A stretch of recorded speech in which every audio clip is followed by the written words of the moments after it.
Big changes are hitting your SNAP benefits this month. Some are good, some are great, and some are not so great. I really hate bringing you guys bad news, and I promise there are some silver linings in today's video.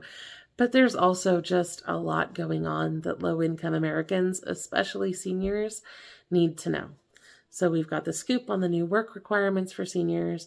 We've got some new ways that you can get extra free food. And there's just a lot more today. So let's dive right in. So first of all, just a quick recap. The new EBT rates always take effect on October 1st. And this year, they're honestly terrible. If you missed our previous video about this, the maximum increase is around $1 to $5 a month, depending on your household size. The average boost is somewhere around 89 cents a person. And unfortunately, for those who have been getting the minimum of $23 a month, there's no increase at all. Although higher income limits and deductions may help some households qualify for more benefits. It's not a great update. And it's really frustrating because we really needed a much bigger boost right now. The 2023 Household Food Security Report showed that 13.5% of American households faced food insecurity in the last year. And seniors are particularly at risk. Shockingly, around 70% of seniors who are eligible for SNAP aren't getting those benefits, and only about 49% of those eligible for SSI are enrolled. A lot of people are missing out on a lot of help that is out there. And of course, then there's the issue with the food shortages. Food programs like the Commodity Supplemental Food Program and FDPIR are facing massive delays that are causing food shortages for seniors in certain communities across states like North Dakota, South Dakota, North Carolina, Oklahoma, New Mexico, Minnesota, Oregon, and Washington. This is becoming a massive problem because food banks in those areas are having a hard time getting staple foods for those who need them. I know a lot of you are feeling the pinch right now. So I'm just wondering, what's the biggest challenge that you've faced with your SNAP benefits or grocery costs lately? Are you seeing food shortages in your area? Please let me know in the comments. I am very concerned for you. And then, of course, we need to talk about the new work requirements. So starting this month, there is a change in the work requirements for SNAP. The age limit went up from 52 to 54. Now, if you're 54 years old or under and you do not have dependents, then you'll have to meet these new rules to keep your food benefits for more than 3 months. The rules say that you need to work, attend school, or be in a training program for at least 80 hours a month to keep those SNAP benefits. If you can't meet those requirements, you could lose your benefits after 3 months. There are some exceptions for people who are pregnant, homeless, disabled, veterans in some cases, but this change is still going to affect a lot of people. Some states like Pennsylvania use waivers to protect their residents from these rules. I know that state just renewed their waiver, so it's still good for a bit longer. But some states are trying to make it even harder to get benefits. So in Alabama, a new bill has been proposed that would require people to pass a drug test to qualify for food assistance. If someone tests positive more than once without a valid prescription, they could lose their benefits, and after 2 positive tests, they would be permanently banned from the program. Parents who test positive would have to choose someone else to receive the benefits for their eligible children. And for those who think they would just simply refuse the test, they've taken that into consideration as well. So refusing to take the test would also mean that your application would be denied.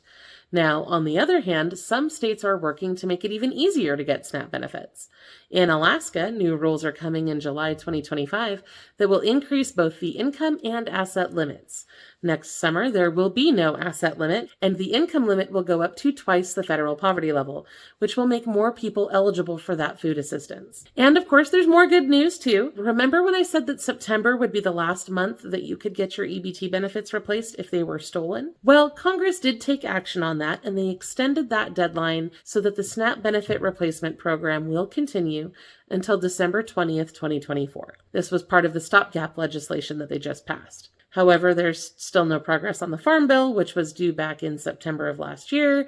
And while funding will continue under that current bill through December, it's unclear what's going to happen with that still. So I will keep watching for an update on that. In the meantime, fraud continues to skyrocket. This month's headlines were dominated by news about people being caught stealing benefits through skimmers in various places. I know we've talked about this a lot before, so I'm not going to spend a lot of time on this. The Secret Service has continued their operations to uncover skimmers as well, but it's not just skimmers that are putting benefits at risk. A lot of the fraud that we've started seeing in recent months is just the result of people's bad choices, and I have seen a lot of this behavior promoted in other places online, so I think we probably need to spend just a minute talking about this. So the Rhode Island Department of Human Services found that a supervisor and her daughter stole $191,000 worth of food benefits. They're being charged with aggravated identity theft, wire fraud, illegal acquisition of SNAP benefits, and conspiracy. There is a lot of crimes that can be charged when people engage in this kind of behavior. So in South Carolina, several people have been arrested for SNAP fraud after cheating on their applications. Mateo Martin allegedly filed 8 separate SNAP applications and failed to report his earnings from his job. So he received $32,145 in overpayments that now have to be repaid. Ashley Banks failed to report her income and employment, so she now has to repay over $10,000. Another suspect was arrested after claiming to have 2 children in her household that didn't really live with her, which resulted in an overpayment of more than $14,000. Now, I know that rising food costs are making things harder, but committing fraud is not the answer. Unfortunately, like I said, I have seen some very worrying advice circulating in online groups about ways to game the system, and I want to make it very clear that you will not find that kind of advice on this channel. Fraud isn't just illegal, it has serious, long-lasting consequences. States are stepping up their efforts to crack down on this type of fraud too. The USDA has just awarded significant grants to 10 states, Florida, Illinois, Kentucky, Maine, Michigan, Minnesota, Mississippi, Montana, Texas, and West Virginia, so that they can better combat fraud. Each state has its own plan for the money that they received. For example, Maine is restructuring their overpayment database, Michigan is developing technology to detect skimming devices, and Montana will be using advanced data capture to flag fraudulent applications from people who are applying multiple times or even from out of state. Illinois is implementing systems to automatically flag suspicious applications, which will make it harder for fraud to slip through the cracks. These measures are expected to significantly reduce fraud, but one of the biggest improvements we're still waiting for is the addition of chips in EBT cards. This upgrade has been long overdue, and while some states have announced that it's coming, there's been another delay. California recently announced that their new chip-enabled cards won't actually be available until mid-January. According to Teresa Meyer from the State Department of Social Services, this delay is due to the complex technical changes required to get those cards made and issued. Now, I understand that these upgrades take time, but with thieves stealing an estimated $10 to $15 million a month in California alone, I really feel like this should be a higher priority. The state allocated $50 million for these EBT upgrades last year, which sounds like a lot, but that's the same amount they're losing every 4 to 5 months to theft. Honestly, we should have seen these protections in place years ago.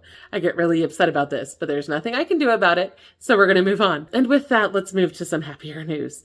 Colorado has launched a new SNAP Produce Bonus program. This program gives you a dollar-for-dollar match on qualifying fruits and vegetables, which means every dollar you spend on produce gets refunded to your EBT card. You can get up to $20 back per transaction, with a maximum of $60 per month. This is an incredible opportunity, especially for those receiving the minimum $23 in SNAP benefits. It could turn that $23 into $83, theoretically, if you spend it on qualifying produce and then get your $20 back and then spend it on qualifying produce again and then get your, see what I mean? Anyway, the best part is you don't even need to sign up. You just need to shop at a participating retailer like Backyard Market in Colorado Springs.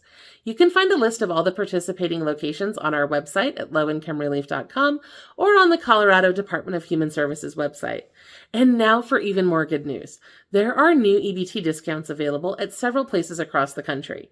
So if you have an EBT card, you can now enjoy discounted admission at these locations: President Lincoln's Cottage in Washington, D.C., Chehaw Park and Zoo, Flint River Aquarium, and Thronatiska Heritage Center in Albany, Georgia, NASA Goddard Visitor Center in Greenbelt, Maryland, Pavek Museum of Electronic Communications in St. Louis Park, Minnesota, the World Museum of Mining in Butte, Montana, Lancaster History and Phillips Museum of Art in Lancaster, Pennsylvania, Museum of Glass in Tacoma, Washington, Wisconsin Maritime Museum in Manitowoc, Wisconsin, Campbell County Rockpile Museum in Gillette, Wyoming, Lander Children's Museum in Lander, Wyoming, and University of Wyoming Art Museum in Laramie, Wyoming. These are great opportunities to enjoy some fun without breaking the bank. And of course, we've added these new discounts to our list of over 1,000 EBT discounts at lowincomerelief.com/EBT. So be sure to go check that out so that you know about all of the discounts in your area.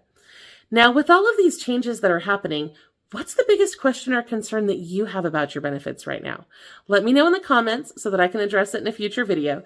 And then go check out our other recent videos for more ways that you can save money and get free stuff. I'll see you there.